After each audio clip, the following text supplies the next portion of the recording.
healing relationships with ourselves is the greatest gift we could ever give our family, and it's the greatest gift that I've ever given my boys. What is going on, people? Salam alaikum. Welcome back. In today's episode, I've got a very special guest for you guys. He goes by the name of Trevor Bird. Now, Trevor is a IFS practitioner and a breathwork practitioner. If you don't know what IFS means, it means internal family systems. IFS can truly help you understand yourself and bring your self-awareness up to a whole new level. It has truly transformed my life when it came to understanding parts of myself that have been left behind because of the pain and trauma that I have experienced. Saying that, let's just get straight into the episode. But before we do, let's take a deep breath in right now.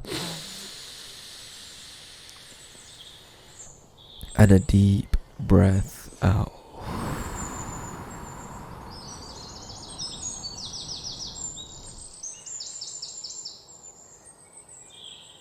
My name is Trevor Bird. I'm in Vancouver, Canada. I am a leadership and IFS practitioner and a leadership coach. I work with a lot of entrepreneurs and a lot of overwhelmed people that have a challenging time navigating life and trying to achieve this so-called work-life balance. And those are the niche that I love working with, because my message is my message. And not to say that I haven't figured it all out, but I definitely have developed some amazing tools and some amazing insights on how to approach those challenges, because it's so common within business leaders, like restaurant owners, or just any kind of business ownership, where you kind of put your identity into what you do, and it's really hard to separate yourself from that. So that's kind of where I help people.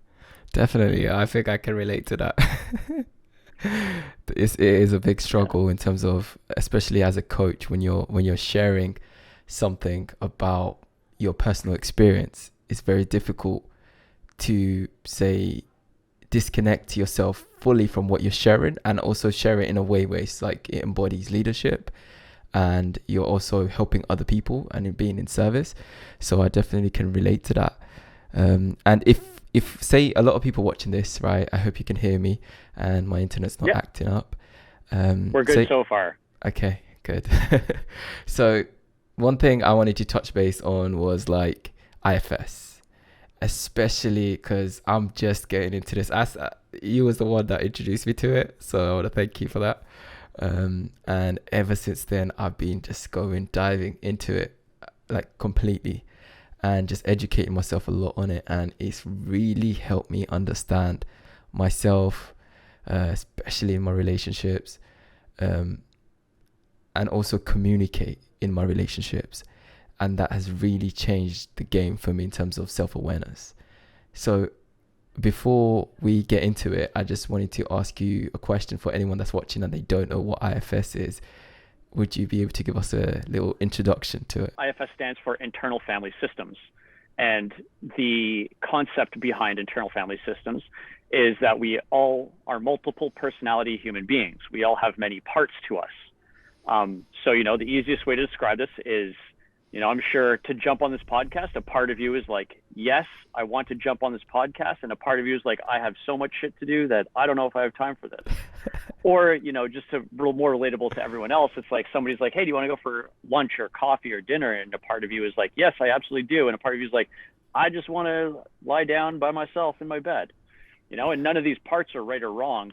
But you do have two parts to you that want to do something. And I think that, the biggest human struggle is accepting our multiple being, our multiple way of relating to the world. Because people think that we only have, we have to be happy, or we have to be sad, or if something happens, I'm so mad. But the reality is you can be really mad and you can understand why. You can have a part of you that's really pissed off, and you can have a part of you that gets it. And, through any scenario, any relationship, any kind of interaction in life, you're going to have these different kind of perspectives on things, and sometimes you're going to have one and sometimes you're going to have other. And then that's why I think psychedelics is such a beautiful way to get introduced to IFS. And it's like a perception changing machine with psychedelics. So I'm definitely an advocate for it, and I think that it puts a really lovely understanding of how we relate to our world. Okay, well, that's beautifully Not to bring said. psychedelics into the conversation, but I just thought I'd throw that in there. Yeah, no worries. I understand. I personally haven't taken any psychedelics to uncover anything, but I was curious at one point. But I guess it's like I'm more curious about learning it through experiences and people like yourself and the author Richard C. Schwartz, and just from people themselves, right? And I guess getting into it, everyone can relate to this as they're listening to this, right? They can understand that there's multiple parts of myself. And you know what's crazy, Trevor? I've understood that even people who have no awareness of IFS, they always communicate with their parts. And they say, a part of me feels like this, a part of me feels like that. So it's like when you actually apply this language in terms of IFS to your day-to-day communication, it just changes everything. And I guess leading on to the next question is, how did you get into IFS? Yeah. Well, I mean, I did I did a lot of therapy, a lot of leadership coaching, a lot of kind of self-healing, self-development, whatever you want to call it. And I was involved in a bunch of different modalities. I didn't really know what they were, but I was just doing parts work, and like, my therapists were spreading me apart a little bit, and um, they were separating my personality, so to speak. And I didn't know this at the time, but you get into it, and they just started doing this stuff, and I was like, oh man, like I'm starting to feel much better, and I started to, get through my anxiety, start to relate to my anxiety a lot better. But I didn't understand what was happening. And so when I owned a bunch of businesses here in Vancouver. I was a chef and a restaurateur for many, many, many years. Like, that was like the only job I've ever had. And I hated it. Like, I did it and I was super successful at it, but parts of me really did not enjoy this. Like, it's a slog fest. My parts were super. Some of them were super passionate about it, and 90% of my parts were like, I fucking hate this, but it's all I knew, and I was really good at it. So, um, as my I guess my board of directors in life, my personal board of directors, helped me kind of work through all this. I was like, okay, I don't want to be in the restaurant industry anymore, and I need to look for something like to get trained in this, because I know I can help other people with this, but I don't know what to do. And so I started just kind of putting out feelers. I started taking courses. Um, I started like looking into schools and trainings, and I got introduced to this website, IFSCA. Um, I knew that I wasn't going back to university, because I think, I have my own parts get activated around academia.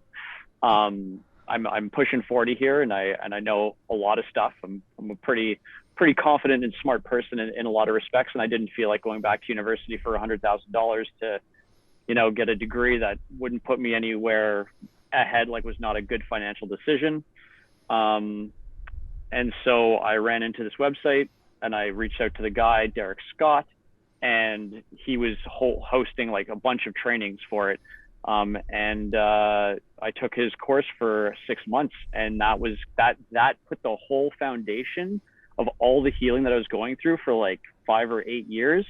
And that was like the framework of like, oh, this is why I'm so much calmer, and this is why I'm happier, and this is why I can understand things. So that was kind of I've had this whole hour long, I don't know how long you want to go for, but this whole podcast, you can just talk about the concepts of IFS. Like, it's the Yeah, amount of information out there is amazing. So I don't know that's where you want amazing. to go with that, but that's how I was introduced to it. Okay, that's amazing. That's it. Like you've even mentioned that, and actually, it's something that I'm looking into, especially getting qualified as a practitioner, because already I think there's a book, No Bad Parts, and I've probably got about 10 to 12 people already that bought that book just from me speaking about it, and I constantly refer them back to the book so they can understand it for themselves their own way. And it's really helped me, especially in my relationship as well, in terms of communication, because it's like the conflicts are completely different. And I guess we're going to get into that, because I do want to ask you about that.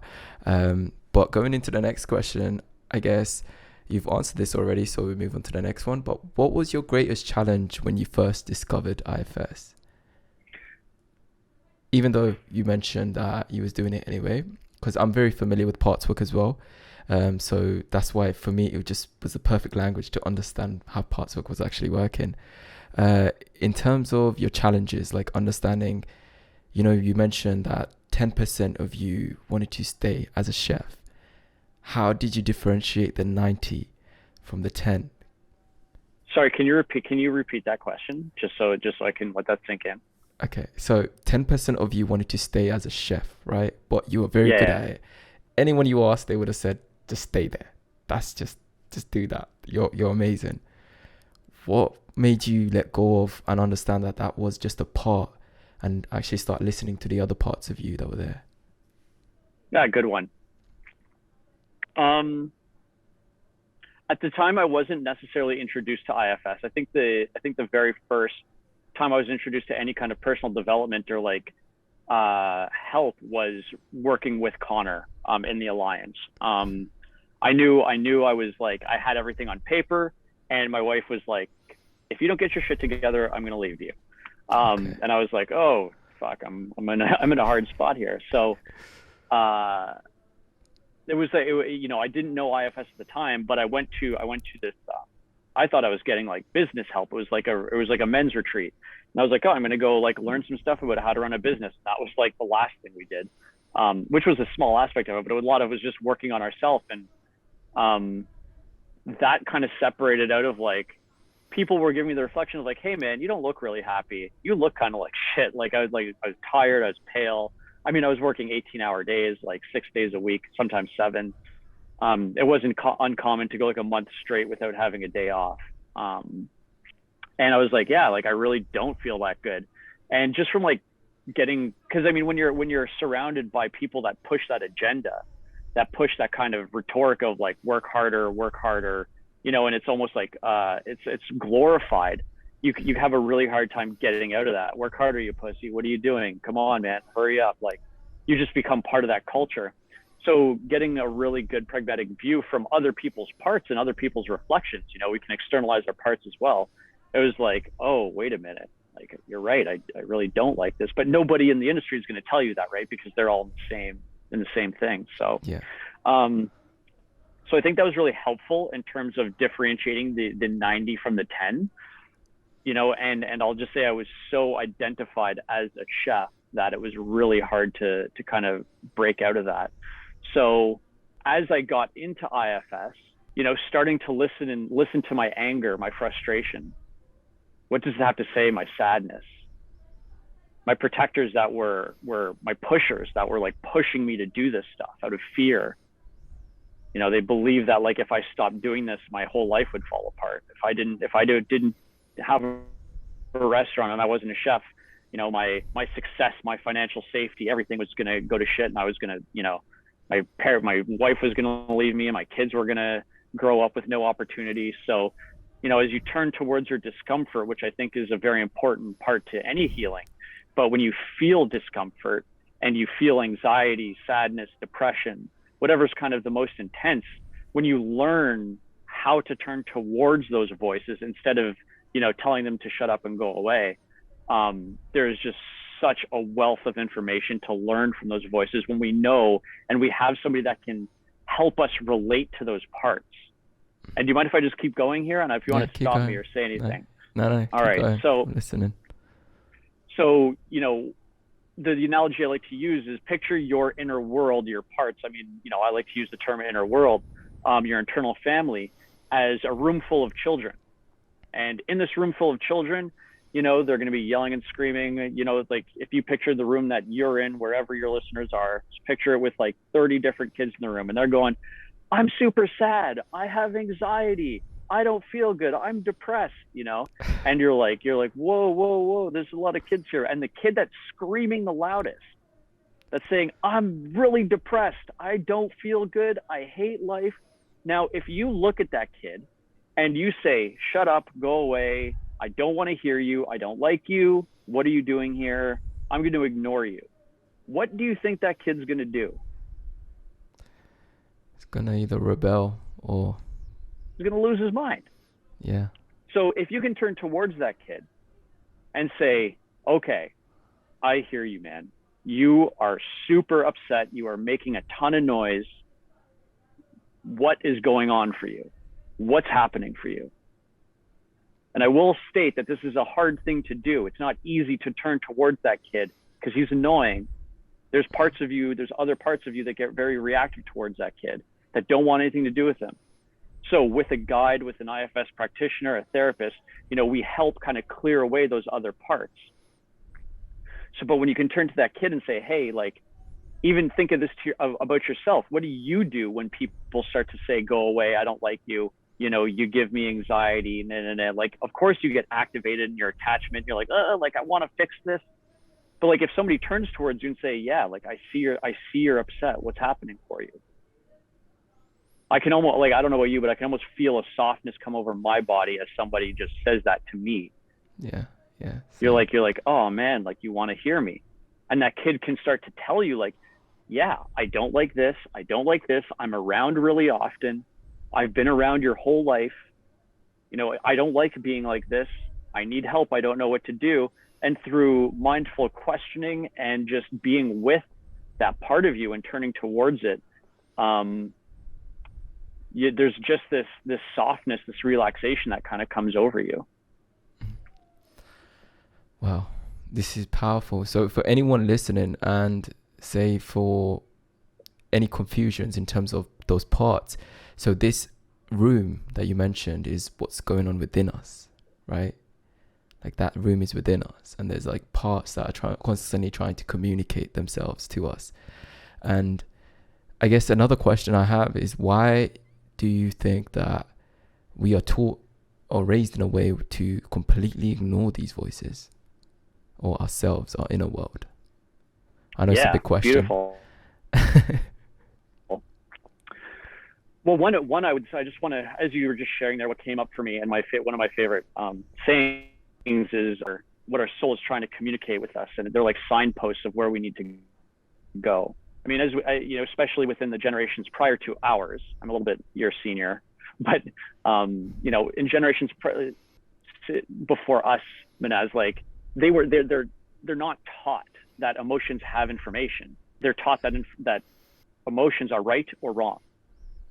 So if we're to bring this back a little bit and say you're a kid and dad is like, you're not allowed to be angry. Don't get angry. You're being annoying. Shut up. That's not okay. So then what we start to do is we start to internalize our parents. And what that means is we start to develop a protector that will start to tell us that our anger is bad.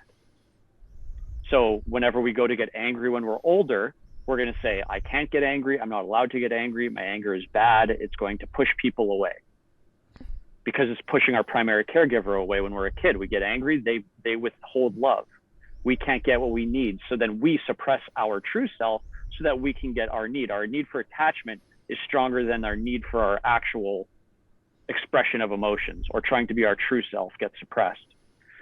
So then as we get older and we start to have these feelings, we start to get really confused by them. I'm angry, but I'm not allowed to express it. So I'm just going to bottle it up until I blow the fuck up, and it pushes people away because I don't know how else to handle this. And it's almost like a ball of yarn, all of our past experiences, what we're taught when we're growing up, it's just a big ball. And until we start to do this conscious work of looking at this ball of yarn and pulling out the thread and untangling this thing, it's going to be messy as hell. And if you've never looked at this ball of yarn before, it's a disaster. And that's like goes, and that's just, maybe I'm talking to myself here. I grew up in a really with some adverse childhood experiences. So I had a pretty tightly wound ball of yarn, and as you slowly start to unravel it, it starts to make more sense, and it starts to calm down, and your parts start to feel a little bit more relaxed in that whole concept of just turning towards them and listening to them. And so getting to know, this internalized protector that makes our emotions raw, that doesn't allow us, the ball in the throat that says, don't cry, don't you fucking cry, because if you do, something bad's going to happen. But if we turn towards that and understand what's its concern, the big questions in IFS are like, what's the concern if this happens? It's going to get to a fear, it's going to get to a belief, and then we can kind of start to work backwards from there. Okay. Well, that's beautifully said. I think especially even for myself, my upbringing was very much around suppression, just pure suppression emotionally. And a lot of the people that I know that follow me, it's like everyone's that person that's like that generational change that is happening within us. Like we are the people, like I guess I'm definitely a lot younger. Um, and I can say that a lot of the people around my age, for the people that I know, they're getting into it, but they're also, it's like this greatest struggle because of letting go of what hasn't been serving us, the way we've been living, the things that we believe, uh, how used, how we're so, we're basically amazing at suppressing our emotions. From everyone I know, we are all literally amazing at this. One of the greatest skills all of us have, right? Especially in my generation, I've seen this around me. And I guess I wanted to go into my next question, which was, oh, okay, we'll get to that one, which is a bit interesting. How did IFS impact your marriage, and how do you deal with conflict? Okay, so you want to go there first? How did Uh, IFS yeah, I've got impact another my one for you. marriage? Yeah, because I guess my curiosity is this something that your wife understands? I love it because no, she is so funny. Um, she thinks a lot of it is very woo woo and non pragmatic, and I love it because it's just like it brings. She's an ABA therapist. Okay. Um, and unless it's measurable, unless you can take data on all of it, it doesn't exist. And IFS does have some incredible studies out there on PTSD, on and with MDMA. I mean, the IFSI, the IFS Institute of America, like they do a ton of amazing research, but it is hard to quantify because it is a bit of a spiritual practice. Yes.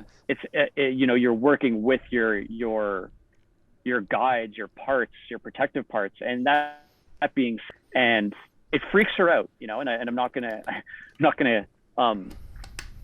I think she just has a hard time identifying her parts, and she grew up with a very strong male presence that suppressed a lot of her emotions, and that's not to say it's fear, and I get that, and that's okay.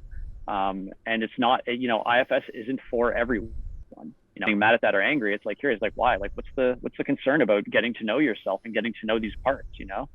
But there are people that have a really hard time understanding it and relating to it. And just going back to my IFS training, like here I am, some guy that's just done a ton of therapy in my own work. Like I was like, oh, I get this. I know exactly how this works. And people that are PhDs and been in school for the past decade, they're like, what the fuck is going on right now? Like, I don't know. Like, what are you talking about? What do you mean parts? What do you mean like a protector? Like they just like couldn't wrap their head around it. So I mean, it can be for people that are very analytical and there's people that really like academia and really like to dive into studies and everything.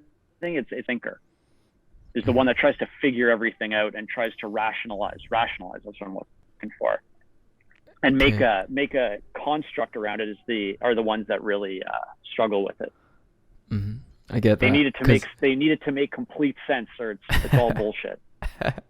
Yeah, I completely get that. I guess for me myself as well, I was very much into the spiritual aspects of healing, the healing modalities around spirituality. So it was very easy for me to pick that up.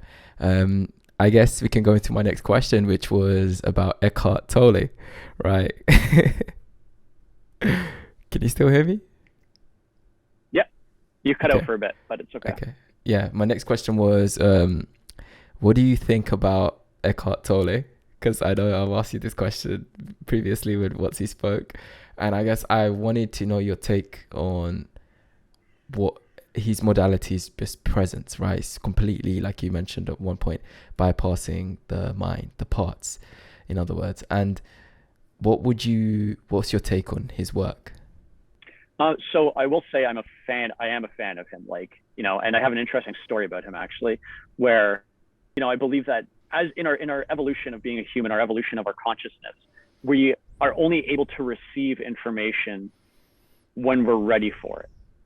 And what I mean by that is, just as a personal story, I remember not feeling too good with life, so I was like, I'm gonna just start meditating. I've heard about it. I'm just gonna try it on my own. And then I picked up Power of Now, and I read the first 2 pages, and I was like, this guy is fucked. Like, this doesn't make any sense. I put it down and never picked it up again. Well, I didn't pick it up again for like a decade. And then when I was like 34, I was like, okay. I was like, holy shit, this is amazing. And in the first 2 pages, he talks about so he's already starting to do a little bit of IFS there, in terms of like he knows he's not, he's relating to a depressed part of himself. And then when Richard Schwartz, the founder of IFS, talked about this. The further that I got along in developing a relationship to myself and understanding my parts, I started to think about Eckhart Tolle and like how he just avoids all of his parts. He doesn't turn toward his parts. He's just like, don't worry about it. We're just going to go over here. And, the word that comes up for me, or the term that comes up for me, is like spiritual bypassing. You're just bypassing all your parts. And I have I know in myself, I have a bypassing part. That's why I love breath work. That's why I love meditation, because it brings me to a state where I don't have to feel any of my uncomfortable emotions. So, I've evolved from using drugs and alcohol to breath work and meditation, so I don't have to feel those things. And I'm very aware of this, but, going back to Eckhart Tolle, where it's like, he's like, it's like, there's just a bypassing all the time. There's always just like, oh, you're angry. It's okay. Just like, don't even look at the anger. It's all good right here, right now. And, it's a great way to just like get through it. But like, if you want longer term healing or longer term understanding, I think it's really important that that one needs to develop a relationship with himself. 100%. Because to live like Eckhart Tolle is almost unrealistic for a lot of people. Yeah, totally. I think the first time I picked up his book, I was like speaking to myself, like, this doesn't make any sense. Why would I stop thinking? How can I stop thinking? And it was very difficult for me. But the one thing it helped me do was presence, understanding the moment, right? Building a relationship with the moment, because I remember just living in my head for my whole life, right? And it's like the moment I picked that book up, it helped me start grounding myself. But it wasn't long, like you mentioned, it was a band-aid. Like, it wasn't long lasting. It was like there was moments of just presence, but on a regular day-to-day basis, I'm still waking up feeling anxious. I'm still struggling with my emotions. I'm not, if anything, I'm thinking I need to just avoid them, right? And in some sense, I'm curious as to why you mentioned like you would think like even breath work would be a form of bypassing, or meditation, for example. What did you mean by that? Yeah, so I just want to reverse a couple of sentences there before we get into that, which we'll segue into it. But I think that I believe that our parts are extremely human. Our parts give us our human experience. So, and Eckhart Tolle wants to not make them wrong or bad, but just not look at them. So it's like, in order to relate to the world and other people, because Eckhart Tolle, if you talk to the guy, he's probably kind of hard to relate to. Yeah. You know what I mean? He's kind of a little above, like maybe I don't know, maybe holds himself above like pedestals, and I don't know if he pedestals himself, but he might be a bit hard to like have a relationship with, because he doesn't have parts. His parts are not like given space to be able to interact. And I just want to talk to the importance of like how important our parts are to make sure that we're living a fulfilled, sustainable, loving life.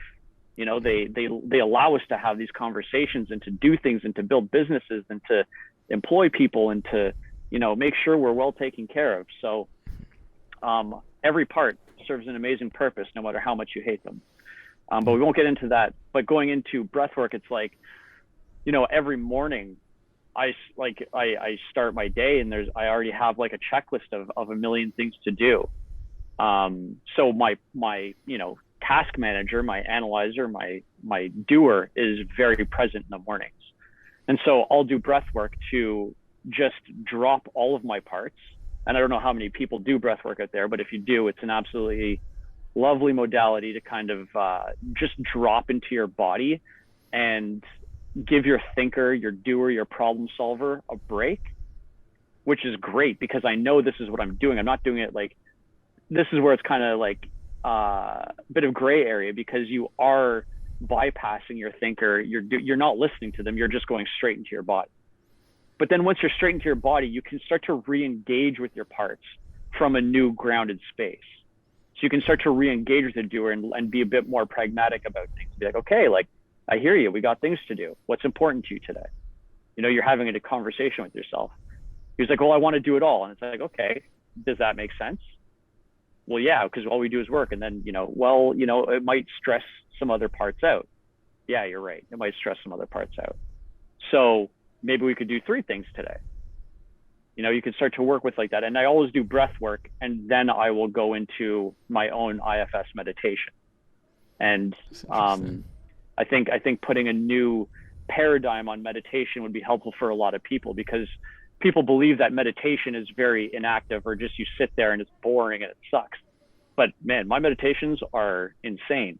They are fun. They're interactive. You learn a lot in them.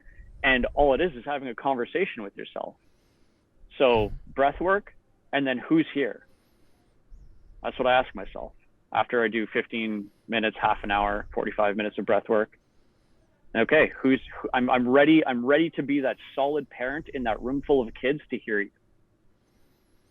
And I'm sure if there's any parents out there, when you're with your kids and they just don't stop and they're riling you up and you're like, holy shit, I just need a break. It's like, we do some breath work, we calm down, we come into the room full of kids, and it's like, all right, who needs my attention right now? Anxiety, great. What's going on for you? How are you today? And as we do IFS work and relate to our parts, it's really important to check in on your parts daily, weekly, whatever feels right to you. But as we, it's like building a relationship with a friend. The more you check in with that friend, the more trust is going to be built. The more kind of a relationship you have with them, the more they're going to trust you, the more you're going to trust them. The more that you check in with your anxiety, it's going to trust you to take it. That's amazing. I can stop there. Yeah. Thank you for sharing that. I guess one other question I wanted to ask you was, how would you say, for example, you learn about IFS and then you realize that you've been identified with one part of you for your whole life, right? How would you... Sorry, can you repeat that? You just cut out for 1 second there, and I think I missed an important part. Yeah, no worries. Apologies for my internet. Since I started doing housework, things have been moved around and it's affected my Wi-Fi. So apologies to everyone listening as well. This doesn't usually happen. But yeah, my question was, how would you, they call it a term of befriending a part of you, right? Can you just explain to us what that means, and how do you do that to a part of yourself that you've identified with your whole life and you're not really aware of other parts of you? Like your whole life, you've just been this one part. Yeah, beautiful, man. So in IFS, there's a term for these called self-like parts. Okay. Because these parts believe that they're us. They are so fused with us. They do not want to let go. And the exercise I like for this is take your hand and put it over your face. Literally do that right now. Okay, can you see your hand? Yeah. It's pretty blurry though, right? Yeah. So it's like our thinker takes over and we start thinking throughout our day, and I'm Minhaz, I'm thinking all day and I'm getting all this stuff done. And as we start to question it and peel it back, you can take your hand and just pull it away from your face. You can see your hand a lot clearer now. Mm-hmm. So your thinker separates, what we call unblending, yeah. And it's really hard. It's almost impossible, I would say, to recognize our parts that are blended with us without a mirror, without another person to see it in us, to call it out in us. And the thing about self-like parts that I've noticed is they really don't want to be figured out. They don't want to be told that they're not you. So when you say, hey, you covered my self-like parts, or my right hand parts that really try to run my day, is they're pissed. They don't want to. They don't want to relax. They're like, "What the fuck do you mean that I am not you?" And so that's very triggering, you know. So it's a very uncomfortable unpeeling. It can be. So it's important, you know, to really work with our parts in a very safe way. And there's, you know, when we first are doing IFS with new clients and new people, we don't actually start separating. We don't start on blending them or start doing any of this work until their system kind of gives signs that it's ready. Because if we just start going in saying that's not really you, you know, that's just a part of you, you know, that can be really, like, people can be like, oh my God, like that's the foundation of who I am is falling apart right now. Because, you know, we relate to the world of like this box that we were put in as a kid, you know, and we've carried this with us our whole life in this box. And it's like, who's Minhaz without his anger? Who is he without realizing to our parts? Because our parts are like a car engine, you know. As the more we start to get to know them, it's like, okay, and then I'm gonna feel remorseful about what I did. So it's like everything has a relationship and a system and works together. And as we start to heal the system or start to relax some of these extreme beliefs of some of these parts, your whole world changes. You as a person change of how you relate to people, as you communicate. And that is scary as fuck if you don't know anything else except for that. So it's like, are you there? You just froze for a second. Yeah, no, I can hear you. If you stop reacting in a way that you've reacted your whole life, you know, people are going to start to relate to you differently. People are going to be like, yo, man, you've changed. What's wrong with you? Why are you doing this stuff? And it becomes very destabilizing. 100%. I think I can relate to that. It's almost like, because I work with quite a lot of people, and in terms of, you almost have to take them through a step-by-step process before you can tell them exactly what they need to hear. Almost like helping them. It's like I always use the analogy of a plant, where it's like, you can't, they've nourished this plant their whole life. You can't just go there and try to pluck the plant out, because then you become the enemy, right? So it's like, you almost have to let them see it for themselves and decide that they're ready to take it out, right?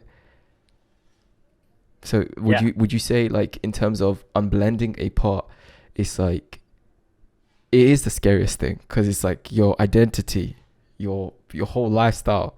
I guess it's like the 10 and the 90% that you mentioned earlier.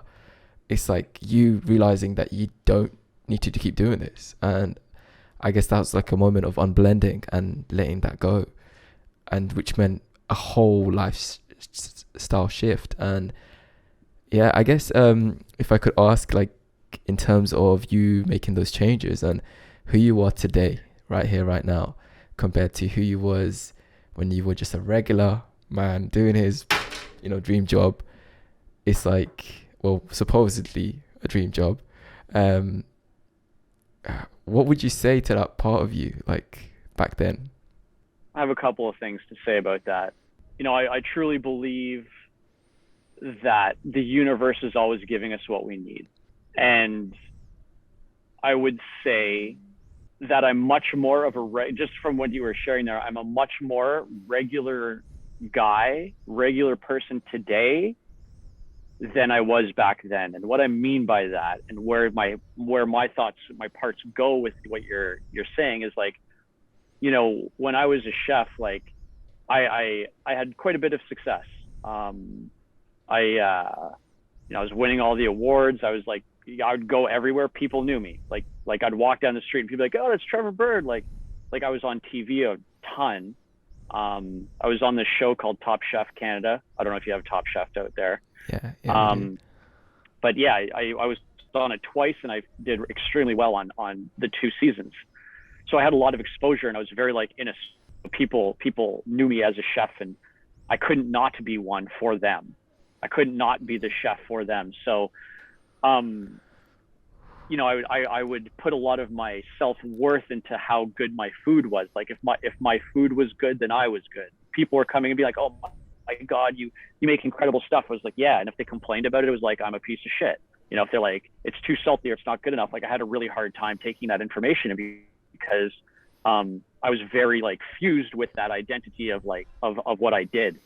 So And I think that like after, starting to heal the parts of myself that validated myself, that loved myself, learned, sorry, not that did that, but taught them how to love myself and taught them how to validate myself, the less I realized of like, I don't really care about what other people think of me. Like that's like my worth is so much more than the food that I cook. And that's when I really started to be like, whoa, like I don't think I can be in this industry anymore. I don't think I can do this anymore because I don't even like being in the spotlight. And I was a lot, and yeah, it got me the situation I'm in, and I'm like the happiest I have ever been, and owning all these businesses and everything, and like everything is way easier than it has ever been. So I don't know if that relates to your question, if that answers your question. So I guess it was if you could communicate just right. even one thing with that part. Yeah. Because I guess a lot of people are going through that right now. It's either they could be successful or they could be just starting in their careers. I guess the question is, it's like, what would you say to that part? Because I guess it's like, as you speak to that part, you're speaking to the parts that people are listening, right? The mirrors. Yeah, I would say, good on you, man. Keep going till it hurts. Because I think that, like I said, the universe is always giving us what we need. And you can't tell somebody else what to do, including yourself. You can't force somebody to do something that they're not ready to do. You can only lead a horse to water. You can't force it to drink it. So my thing is like, keep going. You're wherever you are, whatever you're doing, you're exactly where you need to be. And at some point, some parts not going to be okay with it. And I would just encourage you to listen to that. But until that point, I mean, if you're having a good time and everything's good, just keep on doing it, man. Don't stop. And that's what I would tell them. That's amazing. I love that. That was the perfect answer. Because it's like, I guess, like you said, everyone is where they need to be, and that's a beautiful way. And I guess if I could ask you one last thing, it would be, I had this question, but I didn't write this down. But we could wrap it up there. But I just wanted to say to you, if you could leave anything with the people that were watching in terms of understanding IFS and seeking out for a practitioner as yourself, right? Because you are a practitioner, you do help people with this process. What is the benefit of trying to do this on your own versus with a practitioner? Yeah, beautiful. I have a lot of thoughts about that. So I have an IFS therapist. I have several, and I'm involved in this work on my, it is so important to work on yourself as somebody that holds space for other people. That's like number one. So it's like, I do it on my own, and I also need support because I believe that we can only get so far on our own, because without the mirror, without the reflection, self-like parts don't like being separated.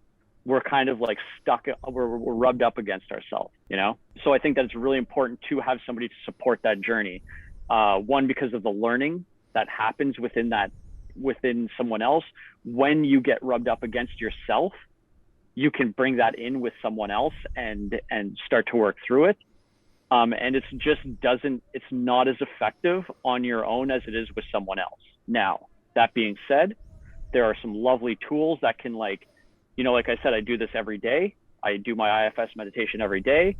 That can kind of get me through to my next, session with my therapist. So with that, it's just, my favorite question is who's here? I noticed in this interview, Minhaz, like I'm very, like there's an excited part here because I love talking about this stuff. I love connecting with community, building community. So like I'm speaking from a very excited part that like just wants to, tell you all about what I know because it's just so jacked on it. So is there anything wrong with that part? Absolutely not. He's a lovely guy. He's like an excited kid that just wants to share knowledge and hope people are going to get value out of this, or one person is going to be like, oh, I'm kind of curious about this. And that would be amazing, So checking in with that and then just being like, yeah, I see you, man. You're excited. Yeah, that's okay. That actually helped me remember my question, but yeah, keep going. I will ask you that just before we wrap it up. Yeah, awesome. So like whenever you're with your parts, just my favorite question is who's here? And then the most famous question whenever you do IFS is how do you feel towards? So how do you feel towards this excited part? You know, and as I say that, I like him and I wish he would calm down a little bit. So I'm noticing a part of me likes him and a part of me wants him to calm down. And I hear that now I'm like, okay, can you give me some space so I can just be with this excited part because he's clearly here right now. It's amazing. It's like another level of self-awareness, say that. Yeah. Yeah, even for myself, I'm at the stage now. It's like I'm communicating, but I'm like, I'm aware of what's going on within me, like what's happening here. Any heaviness, any tightness, any anxiety, any emotions, any excitement, and it's like, yeah, and you know, I'm grateful that I feel like that power of now has kind of helped me kind of like constantly check in with what's happening within the body. So I'm grateful for that. I guess my last question before we wrap this up is, how would you say this has changed in terms of you learning to be loving towards yourself? Because one of the things that I've really had to teach myself along this way is like speaking to myself a way that I was never really familiar with. I've never really received, especially from my own father. So it's like having to be in that room full of kids and seeing an anxious version of myself and having to tell him like he's safe, and having to like show him compassion and presence and things that I've never seen before, you know, I can only imagine. And it was just like, would you say this is like, I guess my question is, would you say this can help you learn how to be more compassionate, not just for yourself, but also for the children? So I'm guessing you have a son, right? Because I saw some of your pictures, 2 sons. Okay, that's amazing. And would you say that has helped you learn to be compassionate with them as you was learning to be compassionate with your own parts? I'm just going to take a deep breath here because I would like to deliver this message from a very grounded space, and it's almost emotional for me.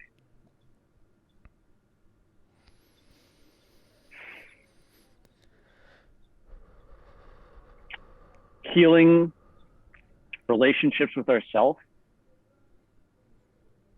is the greatest gift we could ever give our family, and it's the greatest gift that I've ever given my boys.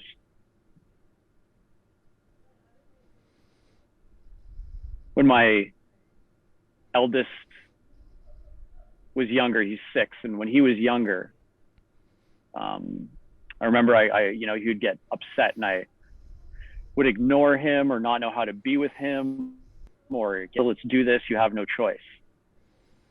And it's just because I didn't know, like, you don't know any better. You're blind to what's going on. You're just doing how you were taught and how you would relate to yourself. So my other son is 1.5 years, and the presence that I have with him is, I just look at it and I think it's the most, like, I feel like crying right now. It's the most beautiful thing I've ever seen. And his emotions are big. They're, like, you can cry, but I can just be with him in it and like be so present with him without being reactive, because over those 5 years, the work that I've done with my own child, my younger parts that had, that were made wrong for crying, for being angry, for whatever it was, the more that I understood it, the more that I can understand it within my kids. It's not wrong anymore. It's okay to be super angry. It's okay to be super sad. And I can sit there and just in that room and just look at him. And if he needs a hug, just hold him while he's crying, instead of being like, oh, this is annoying. Why are you crying? Again, that internalized protector for me was the same thing, because when I was a kid and had emotions, that's how I was treated. Yeah, totally. Yeah.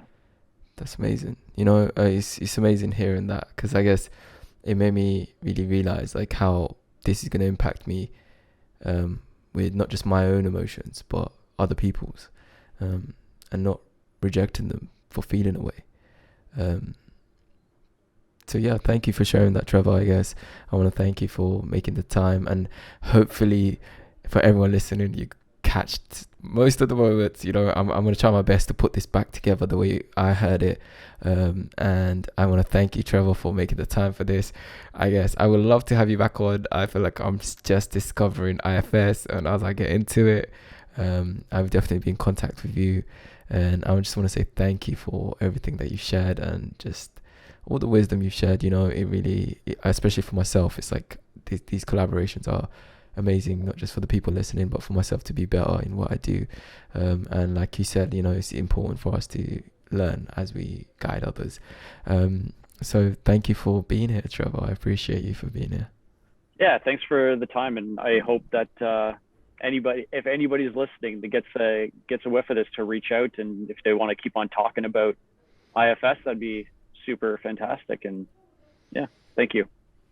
No worries. I will literally recommend them your way, and because I am sharing this, but I'm not practicing it or anything. I do want to really dive into it with myself first. I think I'm understanding my parts first, myself first, and helping me fall in love with myself and like be there for those parts of me. And it's just beautiful hearing you talk about your sons like that, because it's just like soul food, you know. So I appreciate that, and thank you, Trevor, again. And yeah, have a beautiful day. You too. Thank you.